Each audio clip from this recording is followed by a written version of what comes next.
नमस्ते विद्यार्थी मित्रों, आज मैं सप्तऋषि संकुल में आपका हार्दिक स्वागत करती हूँ। आज की हमारी हिंदी की क्लास में हम कक्षा 7वीं में जो गद्य है साथ आगे बढ़े कहानी वह पढ़ेंगे। तो आज अपनी पुस्तक रबड़ पेंसिल साथ में रखिए और देखिए कहानी आगे बढ़े। आप सभी जानते हैं कि आप सभी को, हर किसी को कहानी पढ़ना अच्छा लगता है, कहानी लिखना भी अच्छा लगता है। तो आज ऐसी ही कुछ कहानियां हैं जो हम पढ़ेंगे। मनुष्य कहानी प्रिय है।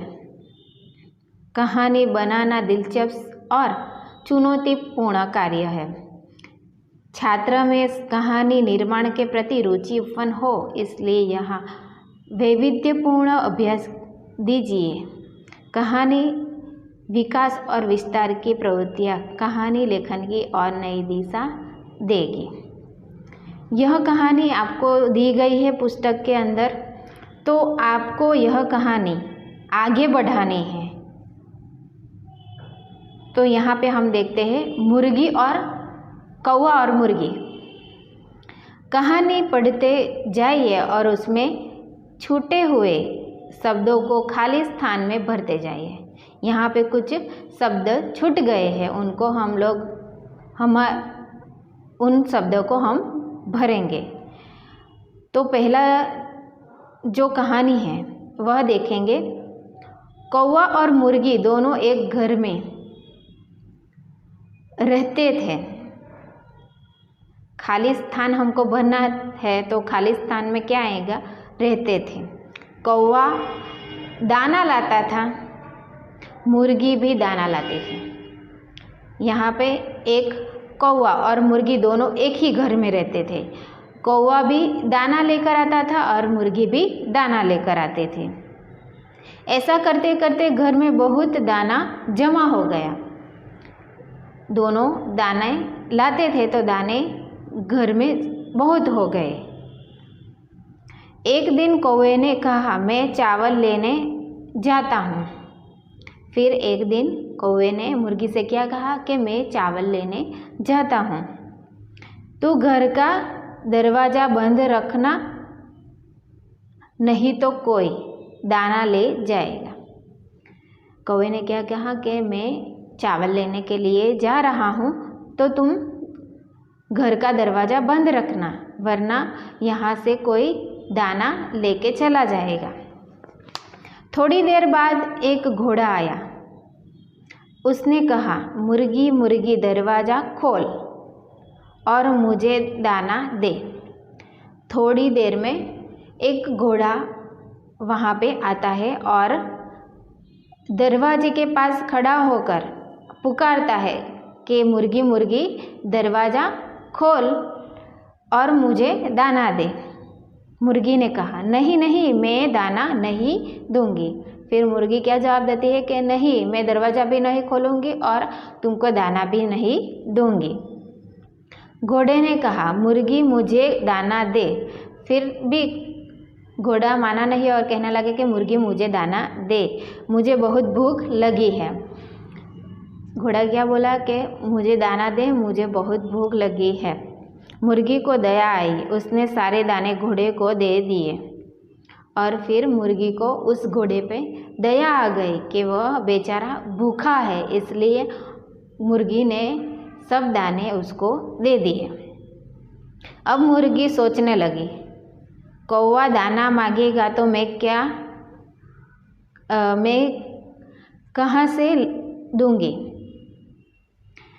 कि मुर्गी अब सोच में पड़ गई कि अब मैंने तो सारे दाने घोड़े को दे दिए, तो बाद में कौवा आएगा तो कौवा वो दाना मांगेंगे, तो मैं कहाँ से लाकर उसको यह दाना दूंगी और क्या कहूँगी?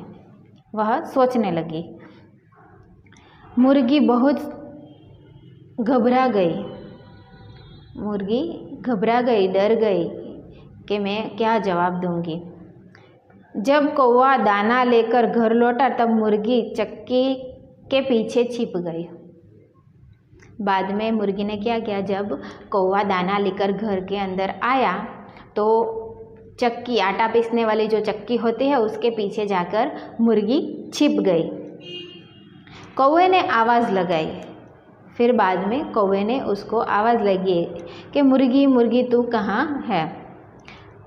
कौवा अंदर आया तो कौवा को मुर्गी दिखाई नहीं दी क्योंकि वो तो चक्की के पीछे छुप गई थी। तो इधर उधर देखा, फिर बाद में कौवे ने उसको पुकारने लगा कि मुर्गी मुर्गी कहाँ हो तुम, दिखाई क्यों नहीं दे रही। डर के मारे मुर्गी चुप रही। उनको डर था मुर्गी को कि मैं कौवे के सारे दाने घोड़े को दे दिए तो कौवा मुझे डांटेगा, इसलिए वह डर गई थी और कुछ नहीं बोली, वहाँ छिपी रही, एक आवाज़ भी नहीं निकाली। कौवा उनको पुकारता रहा और मुर्गी चुपचाप चक्की के पीछे जाके छिप गई और कुछ भी नहीं बोली। उस समय एक बिल्ली पर घर में आई।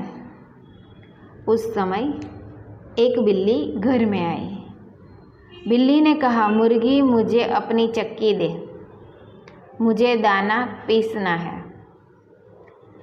फिर उस समय जब कौवा मुर्गी को पुकार रहा था तभी वहाँ एक बिल्ली आ गई और बिल्ली कहने लगी कि मुझे चक्की दो, मुर्गी मुझे चक्की दो, मुझे आटा पीसना है,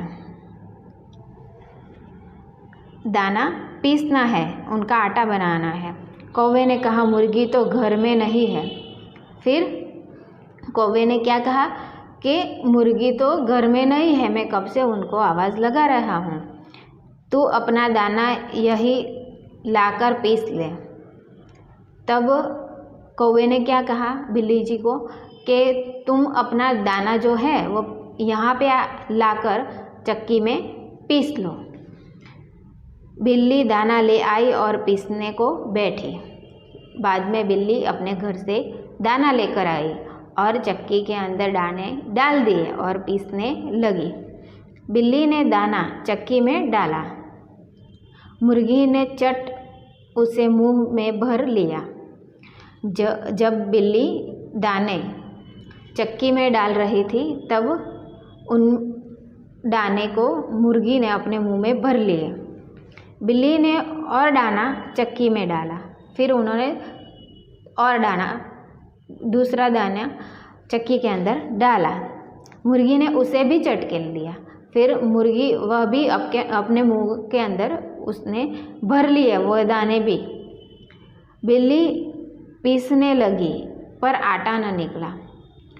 बिल्ली दाना डालती गई, 2 बार दाना डाला, दोनों बार मुर्गी ने अपने मुंह में दाने भर लिए।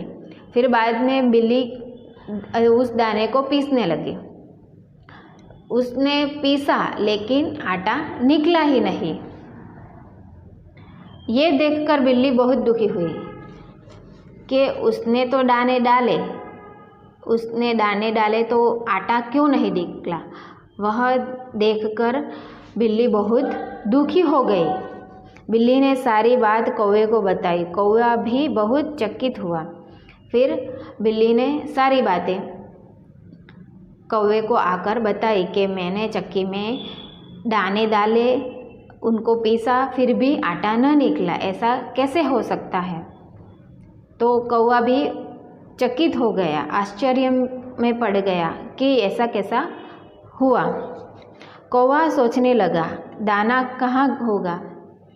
ढूंढते ढूंढते उसने चक्की के पीछे देखा। वहाँ मुर्गी मुंह में दाना भरे बैठी थी। उसका मुंह दाने से एकदम फूल गया था। फिर वो लोग सोचने लगे, सोचते सोचते दाने ढूंढने लगे। ढूंढते ढूंढते उस चक्की के पीछे के उस चक्की में जो दाने डाले थे वो कहाँ गए, वैसे ढूंढने लगे दोनों, बिल्ली और कौवा। तो ढूंढते ढूंढते उनको मुर्गी दिख गई और मुर्गी वहाँ पे बैठी थी और उसके मुंह में दाने भरे हुए थे। और उनका मुंह फूला हुआ था। उसे देखा, कौवा हंसा। उसको देखने के बाद कौवा हंस पड़ा कि इतना बड़ा मुंह फुलाए मुर्गी वहाँ पर बैठी थी। तो कौवे से रहा नहीं गया, कौवा उनको देखकर हंस पड़ा। उसे देख बिल्ली भी बहुत हंसी। जिस तरह मुर्गी बैठी थी उसको देखकर बिल्ली भी बहुत हंसने लगी। दोनों हंसे तो मुर्गी को भी जोर की हंसी आई। उन दोनों को हंसते हुए देखकर मुर्गी से रहा नहीं गया और मुर्गी भी जोर से हंसने लगी। वह हंसी और उसके मुंह से सारे दाने निकल पड़े। फिर मुर्गी हंसने लगी तो हंसते हंसते उसके मुंह से उसका मुंह खुल गया तो उसके मुंह के अंदर तो दाने थे, तो वो सारे दाने बाहर निकल कर आ गए। तब बिल्ली और कौवे दोनों को पता चल गया कि मुर्गी ने वह दाने अपने मुंह में डाल दिए थे। इस तरह हमारी यह कहानी यहाँ पूर्ण होती है। तो आप ऐसी ही कहानी, दिलचस्प कहानी बनाइए और पढ़िए। तो ऐसी ही हम एक बादशाह और वज़ीर की कहानी भी सुनी है हमने, और एक चरवाहा की कहानी आप सभी ने सुनी है, बाघ और चरवाहे की। ऐसी कई चमत्कारी मुर्गी, वैसी कई कहानियाँ हमने सुनी है, लिखी है। तो आप होमवर्क में वज़ीर और बादशाह, चरवाहा और बाघ, चमत्कारी मुर्गी, ये ऐसी जो कहानियाँ हैं वह आप स्वयं से खुद अपनी नोटबुक में लिखने का प्रयत्न कीजिएगा। बाद में आप पाठशाला आएंगे तब मैं आपकी जो वो कहानी होमवर्क में दी है वह कहानी मैं देखूंगी कि आपने कैसी लिखी है। तो यहाँ पे हमारा जो ये बढ़े कहानी पाठ है वह यहाँ पे समाप्त होता है। तो तब तक के लिए जय हिंद, जय भारत, अस्तु।